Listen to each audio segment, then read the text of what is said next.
Welcome to The Writing Life, the podcast for anyone who writes. My name is Steph. And I'm Peggy. And we are your hosts, coming to you from a very hot and sunny National Centre for Writing, right here in the heart of Norwich, UNESCO's City of Literature. And I have brought Peggy Hughes on board as a co-host whenever she can join me, because it is far more interesting for people to listen to both of us rather than just my dulcet tones. So welcome, Peggy. Thank you, Stephanie. But I disagree with that. I think it's probably quite lovely for people to listen to you, but it's very lovely to be here. It's just an excuse for me to hang out with you in a small room, really, yeah. Peggy is our chief executive at NCW, and she's also a lifelong lover of books and words, so she is more than qualified to talk about all things literary, more so than me. So that's enough preamble. Today's episode is a real treat because I got to interview one of my favourite writers at work today, Julia Armfield. And between this and my conversation with Andre Asserman last month, Peggy, I am in my element. I'm a very lucky girl. Wonderful scene, Steph. Absolutely brilliant. Now, listen, I am not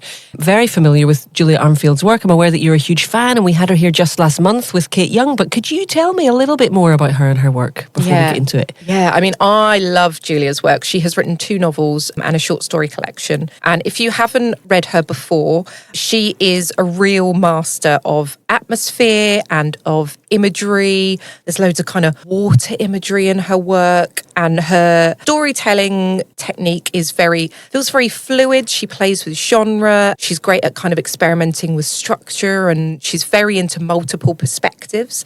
And I've heard her say a couple of times, and I think she does say in this interview actually, she's very into vibes over story, which is very, very me, I think. So if you haven't read her before, I would definitely recommend Our Wives Under the Sea, which is her debut novel, but also Private Rites, which is her latest novel, which I thought was absolutely fantastic. Do you want to give a little bit of a formal introduction, Peggy, for anyone who hasn't come across Julia before? I would love to. Yeah, so Julia Armfield is a London-based fiction writer and author of Salt Slow, and as Steph just mentioned, Our Wives Under the Sea, which won the Polari Prize in 2023. Her work has received the White Review Short Story Prize, a Pushcart Prize, as well as recognition from the Sunday Times Young Writer of the Year Award. Her second novel, Private Rites, was longlisted for the inaugural Climate Fiction Prize in 2024. So clearly an absolutely zinging talent. Yeah, she's doing all right, really, isn't she? I think she might be quite talented. And she was such a joy to talk to. I did grab her, as you say, when she came to Norwich to chair an event with Kate Young, who was a friend of hers and another brilliant novelist. And yeah, we took the opportunity to have a chat in the podcast cupboard at NCW about Private Rites. And I wanted to ask, I spoke to Julia about how her experiences of writing and publishing so far have helped to shape this novel, especially its unusual structure, one that plays with time and memory, because her characters, it sort of focuses on a family and 3 sisters. They're really grappling with a very difficult past and upbringing, but also a very, very difficult present day. The novel is set in a city that is experiencing the aftermath of environmental disaster. So we talked a lot about the world building aspect of that and the role of architecture in her storytelling, as well as her fascination about the contrast and the kind of juxtaposition between catastrophe and the mundane. And of course, we talked a lot about genre, particularly horror, which is a love of mine, and the tropes that Julia chose, some of which she leans into and some of which she really tries to subvert. So yeah, it was a fascinating conversation. She's so personable and lovely. So I am very happy and excited to share that interview with you now. Julia, welcome to The Writing Life. I am a big fan of your work, and it's an extra treat to be able to do this here in Dragon Hall. Thank you so much for having me. It's a beautiful building. I've never been here before. Oh, it's fabulous to have you, and I'll give you a little tour around afterwards because I've whipped you into this booth straight away to have our chat. We'll bring everyone in the podcast with us. We'll narrate the whole thing. Can you imagine? Yeah, that could be our new heritage tour of Dragon Hall, narrated by Julia Armfield. That would be lovely. And we're here to talk about your latest book, Private Rites, which is released in paperback in June. And it is a stunning book. I'm not just saying that. It's, a shape-shifting, unnerving, murky, hot, wet. Just, gorgeous examination of grief, family and identity and all of these things, but on, a personal level and also a much wider level. And yeah, I'm very excited. To begin, so this is your third book after Salt Slow and after Our Wives Under the Sea, which is a book that I have had so many conversations with people about. So how did the experience of writing and publishing this book, or rather your earlier books, how did they shape your approach to this novel? That's a good question. I think it's interesting. Once you've written 3, you realize that there is no normal way to do it, I think. And because writing is such a circumstantial thing to do, you don't realize until you're away in that maybe you think you have your technique down, maybe you have the circumstances of your writing down, and something will change next time.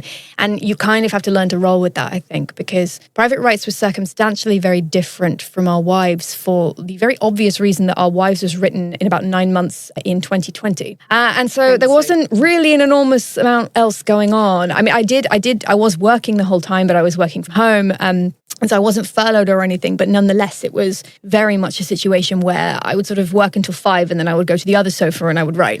And there was nothing else happening. Yeah. And so for all that was a very strange experience in a lot of ways, it did kind of make the act of writing the novel a bit easier because I had that homework and that was kind of all I had to do. Whereas with Private Rites, I'm very fortunate in a lot of ways in that with my day job, I am mainly still permitted to work from home. I go in about once a week. And so I still have that sort of sofa issue. But at the same time, of course, now I have the whole rest of the world to contend with as well because we're all back out again. And so I think it was harder writing Private Rites. It took longer and it felt more like homework than Our Wives did, I suppose, because it was no longer the thing that was keeping me sane.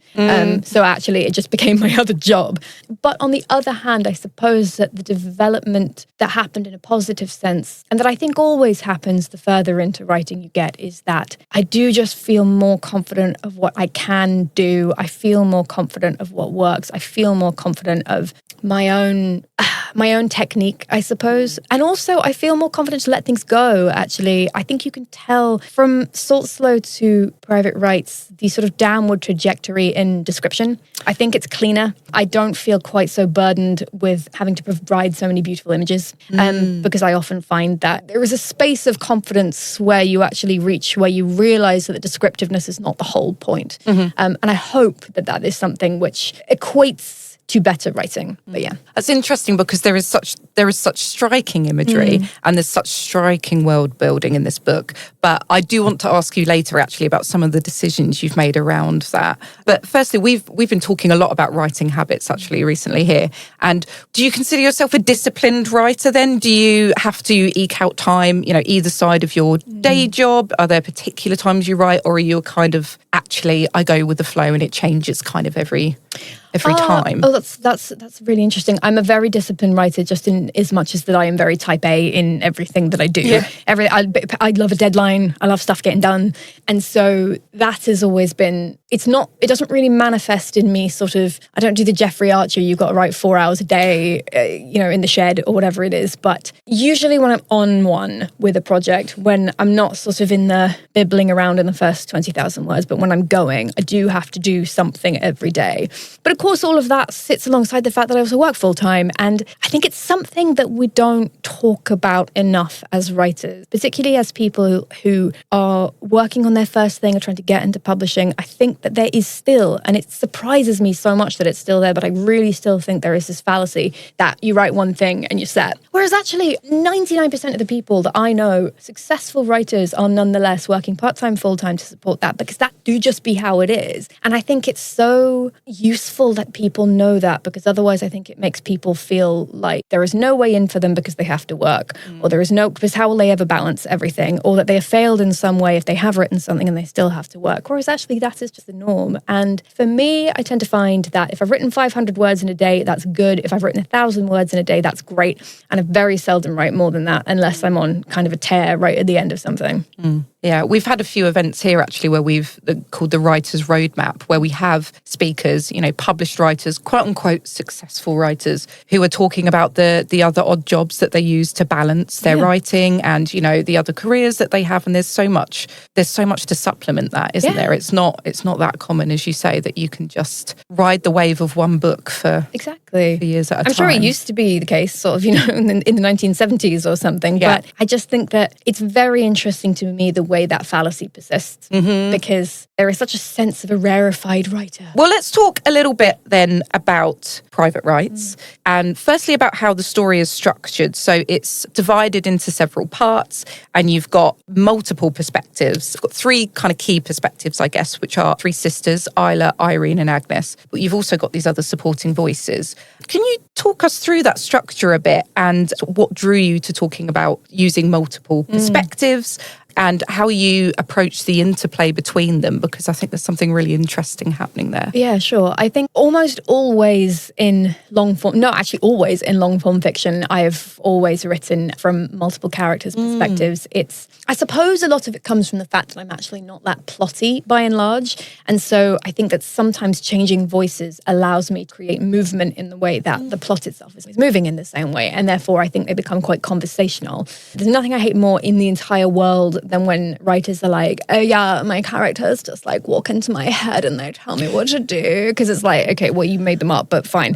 But at the same time, I do think that there is something very interesting about, say, writing Irene voice in this novel. It usually feels quite palpable to me when that voice is done for the moment and when I am being led into a different character's voice. And so it's not that they're speaking through me, but it's like I am interested in the rolling logic of how one thing leads to another, to another. And because I'm writing about sisters in this novel, I'm very, very interested in the way that people who have come from the same place in this instance, in quite an abusive setup, how they are all shaped to be one way. And so the voice would be similar and the reactions to things would be similar. However, there is also great distance created by that, because even when you've been through exactly the same trauma as people, those people will see things and remember things in different ways. And that actually creates more distance than closeness. And so I was very interested in using three quite similar voices. It's not first person, they're in close third, but at the same time, you can you're in their heads.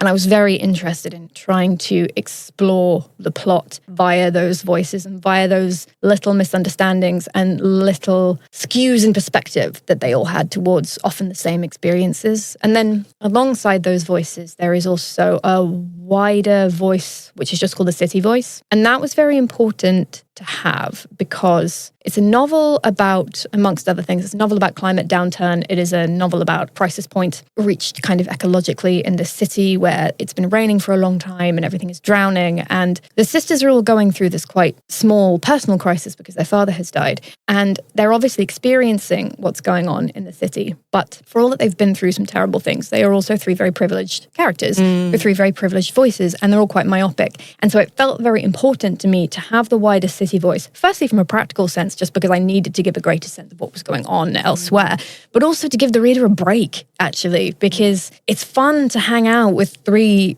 arguing selfish people, but not necessarily for that long without any kind of remittance. And so that was kind of where the city voice came from. And so when you were writing this book, it sounds like you were kind of, was it quite a linear process that matched the book? As in, it sounded like you were picking up one voice, letting it rest when you thought you'd kind of reached a point where actually they'd said what they needed to say and then pick up another voice rather than, say, doing it in different sections. No, it's always linear. I can't write any other way but linear. I'm very envious, actually, of people who can write non-chronologically in their work. I'm very envious of people who can kind of pick and choose and then weave them together, because I think that in many ways is actually kind of a more intuitive process. Can't do it. I just have to hammer through from the beginning to the end. I know where I'm going and I'll kind of find my way there, but I'm not going to do it unless I write completely linear, completely chronologically, and it kind of leads on and on and on. And it's that, again, I think it's that rolling logic for me. That's the only way I know how to write. Yeah.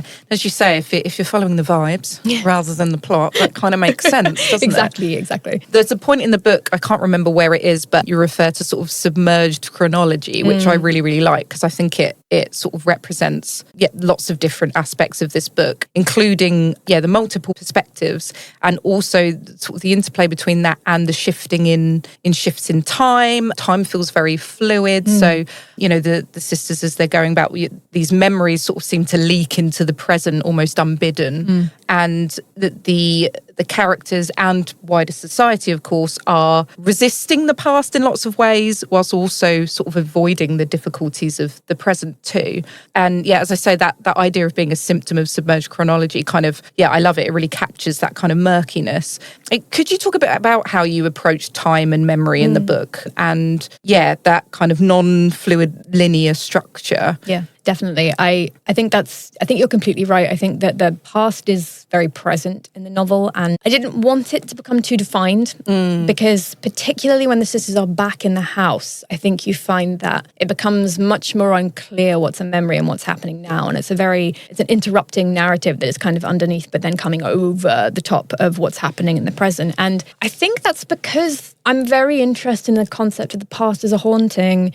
I'm very interested in the concept of certain places holding the weight of the past more than others do, in the same way that, say, in a ghost story, certain places carry the echo of something more. I'm very interested in this. I talk about this all the time, and it makes me sound like an absolute idiot, but I promise you it's a good point. So trust me. There's this movie, Mike Flanagan movie called Oculus, which I can't recommend because it's a movie about a magic mirror, but it really bangs. And it's a movie in which two adult siblings have gone back to the house where something terrible happened between their parents to them. And it's debatable as to whether it happened because of the magic mirror or whether it happened because their parents both had a breakdown. And the two adult actors exist for much of the movie on the same soundstage as the two child actors playing their younger selves, and they often cross each other as things are going on. And there are very, very few straight cuts in that movie. Usually what happens is the camera will just pan and nothing will break and will be in a different timeline, a different scene. And I'm very interested in exactly kind of trying to invoke that in a prose context and just being able to weave back and forth without necessarily designating it to the reader. I'm very committed to making the reader work a little bit. Yeah. I like that. I like it not being a fun experience for people. And it's true to life, isn't it? You don't take a break in your day to think heavily about something that happened in your past. You'll be swimming or, doing something that's very mundane, very day to day, and something that you probably don't even want to be thinking about really at that moment will be the thing that comes to you. Yeah, you're very right about that. It's very similar to, there's a trope I really, really dislike, and which I think a lot of people can't help themselves doing in early writing, where they're going to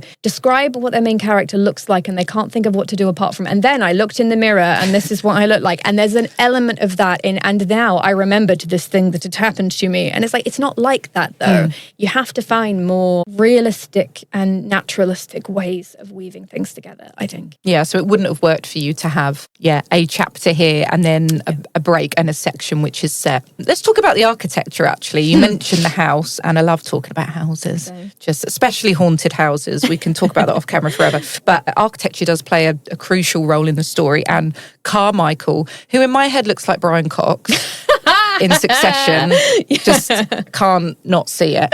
Carmichael is the sister's father, and he is a source of deep psychological scars for them, but he's also this world-famous architect, and one of the few tangible things that he leaves behind for them is this house that they return to. Tell us a bit about that house, which is it's described as both transparent and impenetrable, which feels like it's more than just a physical description.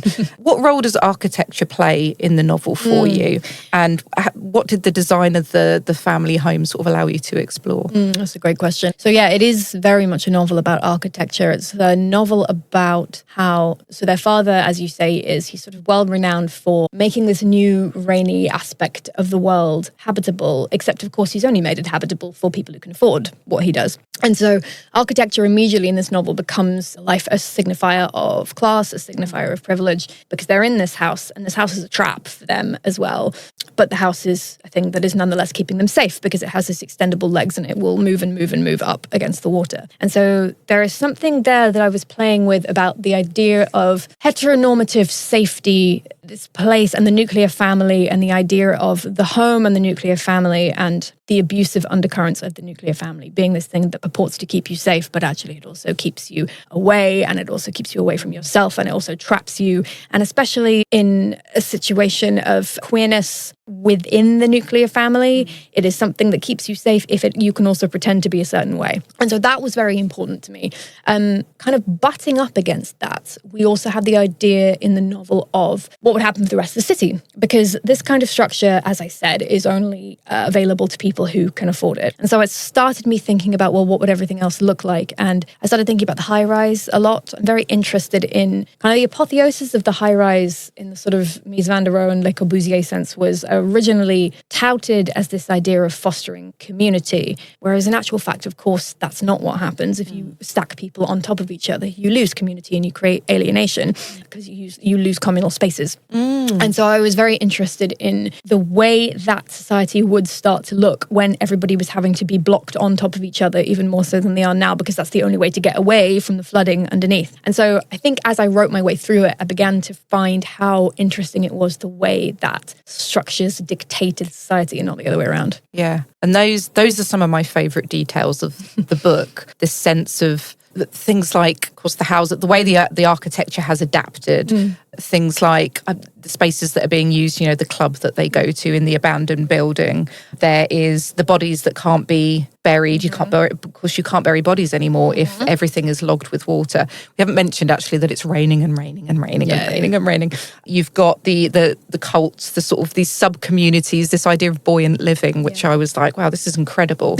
How did you, when you were coming up with all of these ideas and thinking about them, how did you decide which ones were useful to include or should be included? Because there's, as you mentioned before, you could go on forever, thinking about imagery and description and getting lost in the detail of the world building, actually. And how do you choose what's useful to use and what is kind of actually that's not relevant? Is it something to do with the way it relates to the key individuals at play? Is it like a matter of sort of in the exteriority sort of reflecting the interiority? Or I just wondered how that all kind of, is that a really complicated question? No, it's not complicated. It's an interesting question.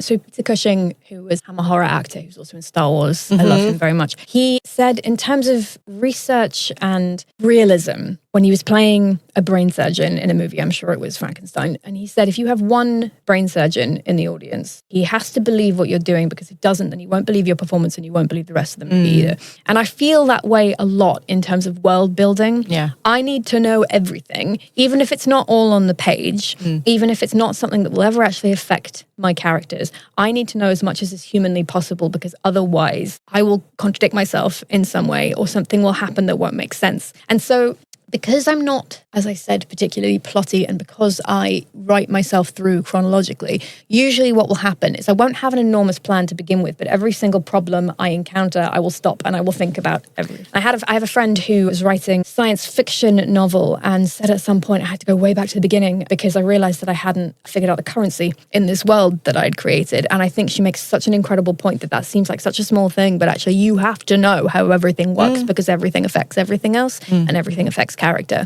And so for me, it's not so much deciding what kind of finds its way onto the page or not. It's just kind of making sure I know it all and then just seeing what comes out, I think. Yeah, so you've got this whole, it's such an intricate world. You must have spent a lot of time. Yeah, and also quite frighteningly, it's a world that is extreme, a catastrophe, but also isn't that far away from where we are. Rainiest summer of all time last year when it came out. And I was like, It's stressful, isn't it? It's a little bit, which is partly what makes this novel so unnerving, but we'll talk about the vibes in a bit. In the meantime, we're talking about catastrophe and this idea of, I know you've spoken about this before, the sort of the juxtaposition between the catastrophic, both in terms of the sisters and their private lives, but also the world around them. It's catastrophic, but there's also so much of the, I think it's called, was it the agony of dailiness, or there was something like in there. Yeah. Something, I've written it down.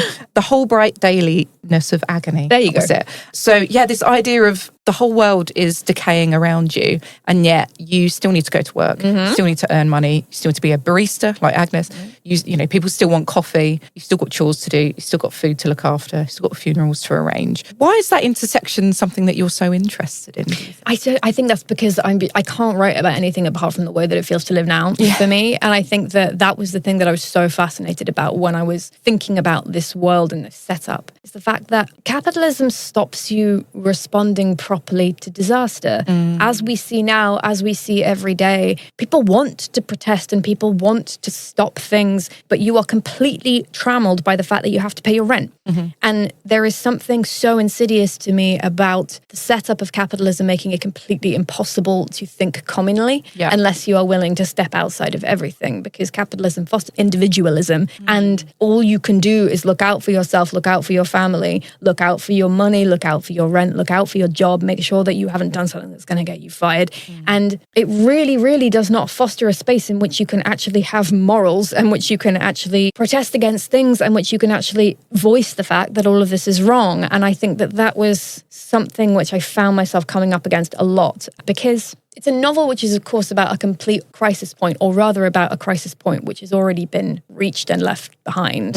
It's already broken. There's nothing anybody can do. And yet you still have to go to work.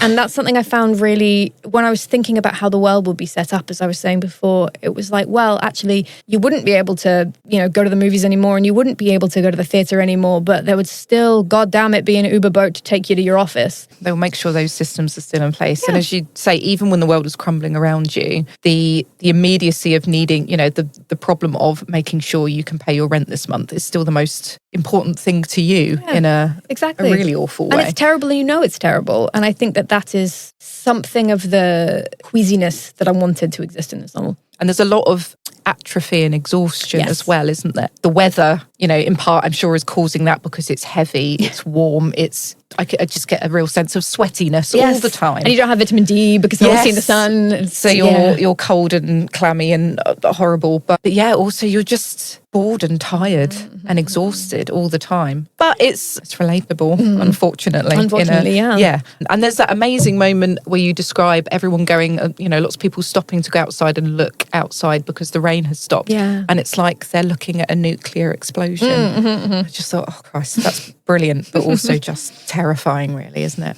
Really terrifying. We'll talk about the vibes. Let's talk about the vibes of the book. And firstly, the vibe of absolute tension and uncanniness and just a sense of being very uncomfortable in this book, but it creeps up on you. There is a slowly gathering sense of things being not quite right in a world in which obviously everything isn't right.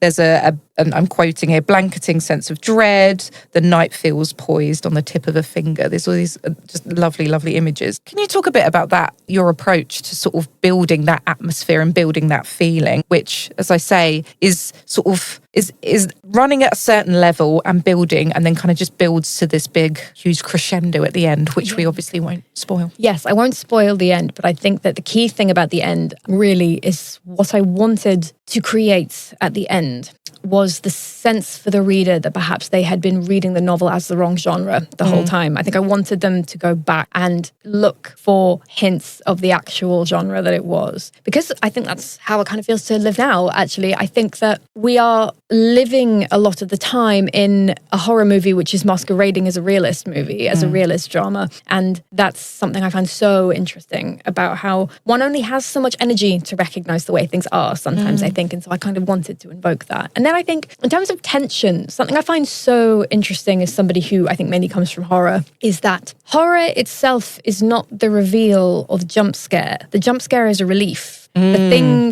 that is horrifying is the dread that comes before. And so I wanted to sit in the dread as long as I could, rather than dealing with the reveal, which I think is something that it has in common as a novel with Our Wives Under the Sea. I think in both cases, I'm less interested in the reveal. I'm interested in the dread. And you mentioned genre there, and I had said this is a kind of shape-shifting book. You're moving between speculative reimagining of King Lear. Is that something you did intentionally, or was that something that came about afterwards that readers were kind of reacting to and you were like, no, it was, I'll tell you what it was. It was was the fact that I wanted to write about siblings, I wanted to write about sisters, and I wanted to write about 3 sisters specifically because I'm interested in birth order and the way that birth order dictates personality. And so if I wrote about 3, I could do oldest and middle and youngest. So I was always going to do that. And I kind of knew quite early on that if you're writing about 3 sisters and a father, you are kind of in communion with King Lear, kind of whether you like it or not. Yeah. And so it's not so much that it was intentional, rather that I think it is a poor sort of writer who does not grapple with their antecedents. Do you know what I mean? I think that you can't pretend that it's not there. And like, whatever, there are 7 basic plots in the entire world, etc. And so you are all doing the same thing. And so it made me think quite early on, well, what is King Lear about to me? King Lear is about inheritance and King Lear is about abuse. And those are 2 things that I think this novel is about as well. And so I think I was certainly aware of the conversation there. Not that I was necessarily aping it, because I'm not really interested in, I'm not interested in retelling. I'm not interested in reclaiming. I'm not doing a feminist King Lear, whatever. There is a space for that, but that's not what I'm doing, because I really dislike the contemporary tendency to patronize literature which came before. So that's really not what I'm doing at all. But I think that it's interesting to be in conversation with things which are following the same structures. Yeah. And were there any other literary voices that you were in communion with sort of writing this novel? Was there anything else you were thinking about or drawing upon? Or is it just vibes that you've inherited sort of more generally from your love of kind of horror? That's interesting. I think it wasn't so literary to be, not sorry to be saying this on a literary podcast. Oh, it's fine. I try and avoid the word literary because it sounds awful, doesn't it? But sometimes you kind of just need to say it.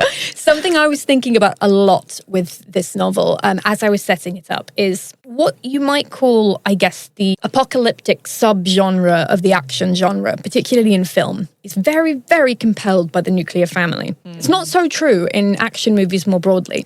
But if you think about, like, I don't know, if you think about, like, Armageddon or Deep Impact or, like, better versions of that, things like Take Shelter, things like Melancholia, they're very interested in, like, mum, dad, kid, dog, bunker. And I found that so interesting. And I thought, well, what does one do in a queer context when the nuclear family is not safe and it's not something you want to keep safe? What can you create instead within the apocalypse genre? It's fascinating. It's really fascinating. We've talked about film a bit. So do you think quite cinematically when you write? Are you always kind of, I imagine film is an influence, quite a big influence on your like I can read, but like I think but I think film has always been the thing that influences me more. I suppose that's because I come from horror again. And I think that horror is, I don't mean to say that horror is cinematic, that's what it is, but I think that horror as a cinematic genre is so, well, it's a sort of subculture all itself, you know what I mean? And so if you're into horror cinema, you're really into horror cinema. So that's always been the thing that inspires me the most. And I do think quite visually when I'm writing. Typically what will happen when I'm trying, this happens more often with short stories, but typically when I'm trying to get into something, an idea will come from an image or sense of the light or something like that. And then I can kind of build it out from there. So I think that I probably think more cinematically than I do in terms of prose. Are you concerned about how you're categorized if someone says this is I'd just say it's a horror novel, but you know, if someone says this is a literary fiction, this is an apocalyptic novel, I don't care. I think that writers can really drive themselves insane by trying to hold on to how a book is classed or categorized or interpreted. Whereas I do feel quite strongly that once it's gone from me, it is none of my business anymore. I think that the whole point of reading, presumably, is to bring something of yourself to it and to bring something of your own interpretation to it. And far be it from me to stop anybody categorizing it in one particular way. I think it's crucial, on the other hand, that it is classed as queer fiction only because I think it's important for queer people to be able to find it, which I think can be, it's slightly a different thing from whether or not it's classed as horror, etc. But yeah. And what have the reactions to this novel been like? Well, you mean in terms of what it is? Yeah, what it is and how readers have found it, because it is such a multifaceted being, and because I think people could take so many different things away from it. And you say there are so many vibes, and I think that's they're the kind of books that I'm drawn to, and because there is so much that you can take away from that that's quite personal. Yeah, I think I like that it's been classed as science fiction a lot, which is great because I think science fiction is the hardest thing to write, and I don't think I'm very good at it. So I think that that's very, very kind. A compliment, yeah. Exactly. And I think more broadly, as always, that genre snobbery gets nowhere. Like, I don't understand the impulse to be like, no, I'm not writing horror because I'm writing literary fiction. Because it's like, all right. And like, everybody is actually borrowing from everybody else all the time. Horror borrows from science fiction, borrows from fantasy, borrows from literature, etc., etc. All of those things are the same. And I think it's quite specific to us in the UK and the US as well to act like those delineations are particularly important. Really? It really does. I've found much more when I've been in Europe and other countries that the reaction to them is much more freewheeling, to be honest. They're kind of willing to accept a book as it comes to them quite often. And I think that we should just be doing more of that. I understand that it's also because a lot of genre is just a marketing thing. Yeah, that's kind of what I'm always interested in as well when you read the marketing blurb for a book. Yeah, it's just how something is positioned. Yeah. And that's fine if it's going to help you find an audience. But are there sort of tropes and constraints within those genres that you do find useful, though, or that you did like to use or build on? Yeah, that's a great question. I think that genre is helpful as building block. And I think that's probably more true of any of romance, actually, than any genre, I think. And I don't really write romance particularly, but I think that romance has real building blocks that can help you string something together and certain conventions that you kind of have to hit. And I think with horror, it's more the rhythm of tension and release that I think is so useful sometimes in terms of building pace. And I think if I wrote in a non-genre inflected way, that I would be much, much poorer at creating plot in any way at all. So I do think in that sense that remembering conventions can be really helpful. I was going to ask one more thing before we kind of wrap up, and that was about imagery. And you touched on it before, that actually maybe you've honed in how much imagery you use, and yet it is very vivid in this novel. There is that idea of a submerged world that feels like everyone is drowning, and that sense of amphibiousness as well. Like, it's just, it's amazing, but it's also just so creepy. And I know that you've been asked about your preoccupation with water before, especially with Our Wives Under the Sea. But I did want to talk about imagery and maybe about another strand that felt quite powerful, which is the theological, spiritual language of the novel. So there's, lots of images of monsters and possession and devotion and transformation, this sort of language that evokes ritual and the supernatural. Why were those images so important to you for this book? Yeah, that's great. Thank you for not asking me about water. I think I think that there's a bit, I can't remember who said it, must have been Irene. I think early in the novel, someone says at pinch points, people always turn to the divine. And I think that I'm so interested in that. I'm interested in ritual as a panacea. I'm interested in the idea of something older than us feeling, whether correctly or not, like something people return to when they are frightened, because there is an organizing principle to religion, which I think people possibly find soothing at points of chaos. And so I found myself employing that quite a lot throughout the novel, both to indicate that a lot of things were getting quite weird amongst people, but also because I think that it felt quite subliminal to the novel in general, the idea of, like I say, this organizing principle being the only thing keeping things together. And because it was something I found so interesting, this is a tangent, but I have a point, I promise, is that I saw Conclave fairly recently, the best movie ever.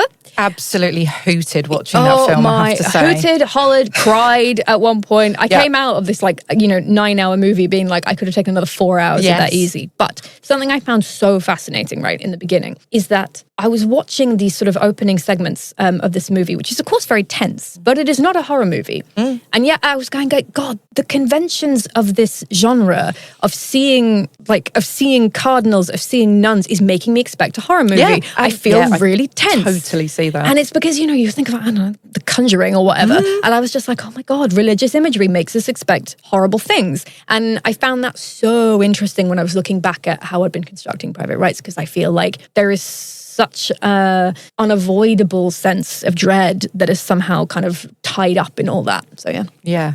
I mean, I have to say, when I first read the announcement that you had written a book called Private Rites, I was like, this is going to be a horror novel. This is a horror you novel. just know it. Yeah, Yeah, it's strange, nuns and horror. I would love to write about nuns, man. I really would. Can you, next book, please, Patricia? There's a lot of nun books out at the moment. I know there are. Nuns are having a moment. We've re-entered like a nun era. We are cloistered women, kind of. We just did an event a couple of weeks ago about nuns and cloistered women in popular culture at the moment. It's really, really fascinating. That's so cool. Anyway, yes. to round up, what is next for you? Have you got another project on the go at the moment? Yeah, I'm selling at the moment. So we've got, I'm writing about fictional mountaineering disaster in the 1990s and a lot of horrible gays. So... Perfect. Perfectly on brand. I can't wait to read it. Yeah, except is that we've moved from one kind of precipitation to another. So we're out of rain, we're in snow now. You're just going to go across all the weathers then? Yeah. Then we're going to have sleet. Then we're going to have, I don't know, steam. Yeah. I'm going to write the steampunk novel no one wants. And then, You've gone from water to frozen water. Yeah, exactly. Brilliant. So you will have more questions about water in your future. And ever, yes. Well, thank you so much for joining me for a chat. It's been lovely. A big thank you to Julia Armfield and to Steph for that wonderful conversation and for their time. If you have any questions or you want to get in touch, you can find us at Writer Centre on Instagram and Blue Sky, and we're on Facebook. And you can also sign up the NCW newsletter at nationalcentreforwriting.org.uk. And as a UK registered charity, we rely on the generosity of our supporters to make our work possible, including this podcast. You can make a donation on the website today by going to the Support Us page. If you enjoyed what you heard today, please do consider subscribing to the podcast and leaving a rating and a review, because this helps other writers to find us. Thanks again for tuning in. Keep writing. We look forward to catching you on the next episode.